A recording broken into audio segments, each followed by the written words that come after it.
ये जो लोग जो इस तरह की बात सोचते हैं कि लोक जनशक्ति पार्टी के बढ़ते प्रभाव को इस तरीके से रोका जा सकता है, तो ऐसा नहीं होगा। ये शब्द हैं चिराग पासवान के। आपको बता दें कि हाल ही में आरजेडी नेता मुकेश रोशन ने यह दावा किया कि लोक जनशक्ति पार्टी के 3 सांसद बीजेपी के संपर्क में हैं और गुप्त तरीके से प्रधानमंत्री नरेंद्र मोदी से मुलाकात भी कर चुके हैं। लेकिन चिराग पासवान से जब इस मुद्दे पर सवाल किया गया तो कहते हैं, और क्या कुछ कहते हैं यह भी काफी ज्यादा सुनने और समझने लायक है।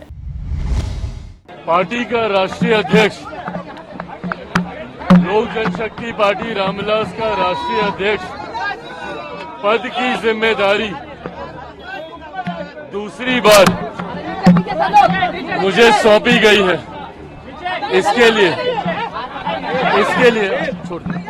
लिए मैं पार्टी के तमाम साथियों का, तमाम कार्यकर्ताओं का धन्यवाद करता हूं और ये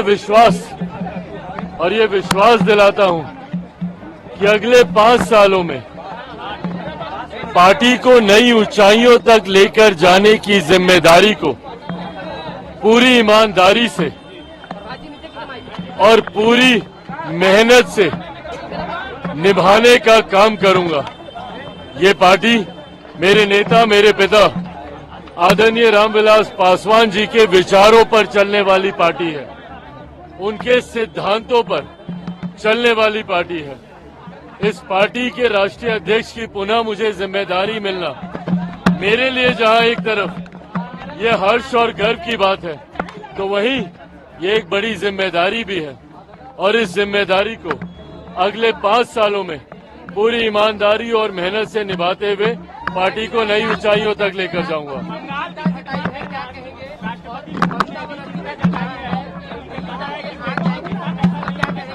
नहीं, बिल्कुल ये चिंता का विषय है।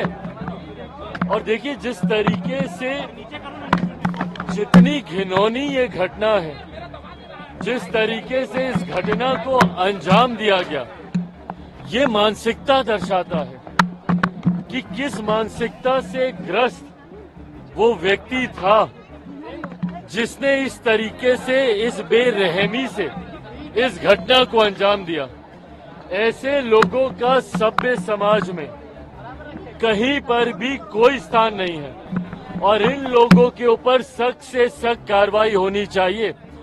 हमारी देश की राष्ट्रपति मां महिम तक जब खुद ऐसी घटना के ऊपर चिंता व्यक्त करती हैं, तो ऐसे में उन सरकारों की जिम्मेदारी बढ़ जाती है जिन सरकारों में इस तरीके की घटना को अंजाम दिया जाता है। और ये भी समझने की जरूरत है कि भाई, जिस व्यक्ति ने इस घटना को अंजाम दिया वो व्यक्ति कहीं ना कहीं सरकारी व्यवस्था का हिस्सा बना हुआ था, जिसकी वजह से उसे इजी एक्सेस था सरकारी डिपार्टमेंट्स में आने जाने का। अगर ऐसी व्यवस्था अगर आप किसी व्यक्ति को दे रहे हैं और सरकार का संरक्षण ऐसे व्यक्ति को मिल रहा है, तो एक चिंता की बात है। आज की तारीख में कई ऐसे राजनीतिक दल हैं जो अपने पॉलिटिकल कैडर को सरकारी व्यवस्था का हिस्सा बनाने के लिए अलग अलग योजनाओं का इस्तेमाल करते हैं। दिल्ली में आम आदमी पार्टी को देख लीजिए, कुछ समय पूर्व तो उन्होंने अपने पॉलिटिकल कैडर को सरकारी व्यवस्था का हिस्सा बनाने के लिए पुलिस तक जैसी व्यवस्था में उनको शामिल करने जैसी योजनाएं बनाई थी।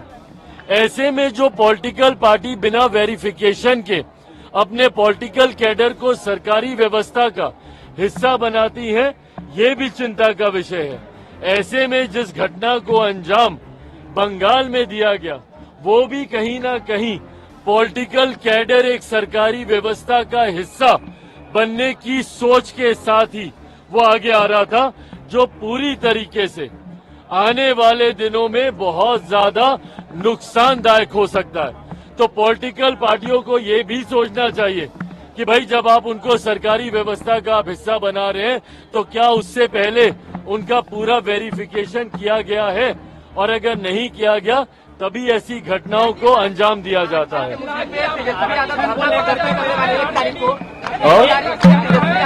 के मुद्दे पर धरना देने वाले हैं, क्या कहेंगे? एक तारीख किस बात को लेकर धरना देने वाले हैं? आरक्षण के मुद्दे को लेकर, जातीय जनगणना को लेकर के 1 तारीख को बिहार भर में और भाई जातीय जनगणना आप यहाँ पे करा ही चुके हैं। आरक्षण को लेकर जितनी बातें थी ये हमारे प्रधानमंत्री आदरणीय नरेंद्र मोदी जी स्पष्ट तौर से कह चुके हैं कि आरक्षण के जो प्रावधान डॉक्टर बाबा साहेब भीमराव अंबेडकर ने बनाए थे उन प्रावधानों के साथ कहीं कोई छेड़छाड़ नहीं की जाएगी। तो इसके बाद राजनीति करने का क्या मतलब है? और जहां तक रही बात जातीय जनगणना को लेकर, बिहार में जातीय आधारित जनगणना हो ही चुकी है और बाकी राज्यों में जहां पर इनकी चिंता है तो जिस गठबंधन का ये हिस्सा है, क्यों नहीं उन गठबंधन की सरकारें जहां जहां पर हैं वहां पर जातीय आधारित जनगणना कराई जाती है? क्यों नहीं जहां पे इंडिया अलायंस की सरकारें हैं, जहां पर कांग्रेस की सरकारें हैं या इनके समर्थन वाली सरकारें हैं, क्यों नहीं वहां पे जातीय आधारित जनगणना ये लोग कराते हैं? तो उसके लिए बिहार में धरना देकर क्या मतलब है? आप कहेंगे कुछ, करेंगे कुछ और बिना मतलब इन बातों पर राजनीति करेंगे, ये उचित बात नहीं है।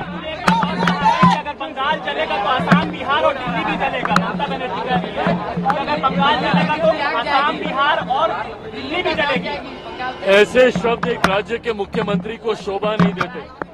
कोई भी बंगाल को जलाने की सोच नहीं रखता है, पर अगर वहां पे घटना घटी है तो वहां पे पीड़ितों को न्याय मिलना चाहिए और वो किसी भी राज्य में। मैं इस बात का पक्षधर हूं, देश के किसी एक भी कोने में महिलाओं के साथ अगर इस तरीके की घटना घटती है तो जल्द से जल्द दोषियों पर कड़ी से कड़ी कार्रवाई होनी चाहिए। पर अगर आप उस बात का उदाहरण लेकर देश को जलाने की सोच अगर कोई राज्य का मुख्यमंत्री रखता है तो इससे ज्यादा शर्मनाक और कोई बात नहीं है।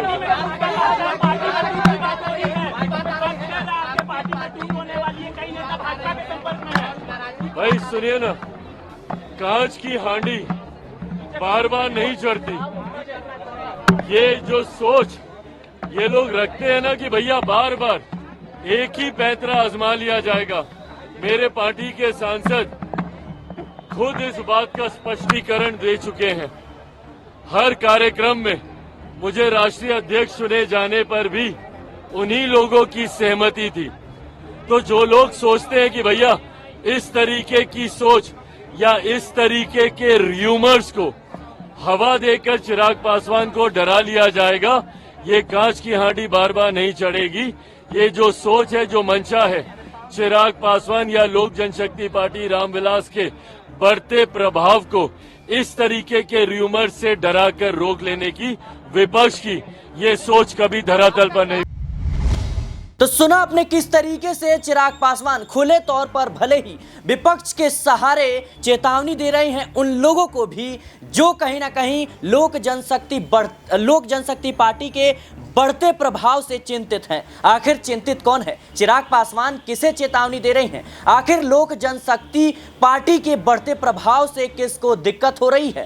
आपको बता दें कि एनडीए में जब से चिराग पासवान शामिल हुए हैं, एनडीए की सरकार बनी है, उसके बाद से कई ऐसे मुद्दे हैं जिसको लेकर चिराग पासवान इंडिया गठबंधन के समर्थन में दिखे, यानी इंडिया गठबंधन के सुर से सुर मिलाते हुए नजर आए। चाहे वो आरक्षण का मुद्दा हो, चाहे वो भारत बंद का मुद्दा हो, चाहे वो वक्फ बोर्ड संशोधन बिल का मामला हो या फिर जातीय जनगणना का मुद्दा हो, ये तमाम पहलू हैं जिनका कहीं ना कहीं खिलाफत करते हुए नजर आए थे चिराग पासवान, जिनका रुख एनडीए से अलग रहा था। और कहीं ना कहीं तमाम तरह की खबरें जो है बिहार की सियासत में इस वक्त चल रही हैं कि क्या चिराग पासवान को अब भारतीय जनता पार्टी दरकिनार करने वाली है या फिर चिराग पासवान खुद भारतीय जनता पार्टी से बगावत करने वाले हैं। लेकिन चिराग पासवान ने जो आज बात कही वो कहीं ना कहीं अब सोच विचार करने वाली है, क्योंकि जिस तरीके से चिराग पासवान ने कहा कि ये जो लोग इस तरह की सोच रखते हैं और ये जो लोग इस तरह के र्यूमर्स को फैला करके लोक जनशक्ति पार्टी के प्रभाव को रोकना चाहते हैं तो ऐसा नहीं होगा, इसमें सफलता नहीं मिलेगी। भले ही चिराग पासवान ने प्रत्यक्ष रूप से भारतीय जनता पार्टी और कह सकते हैं कि दिल्ली का नाम नहीं लिया, लेकिन कहीं ना कहीं उनकी चेतावनी में इस बात को पूरी तरीके से देखा जा सकता है कि जो लोग भी चाहते हैं कि लोक जनशक्ति पार्टी के प्रभाव को कम कर दिया जाए, ऐसा होने वाला नहीं है। फिलहाल इस रिपोर्ट में इतना ही। देश और दुनिया की तमाम खबरों के लिए बने रहने नेक्स्ट पॉलिटिकल बाइट के साथ।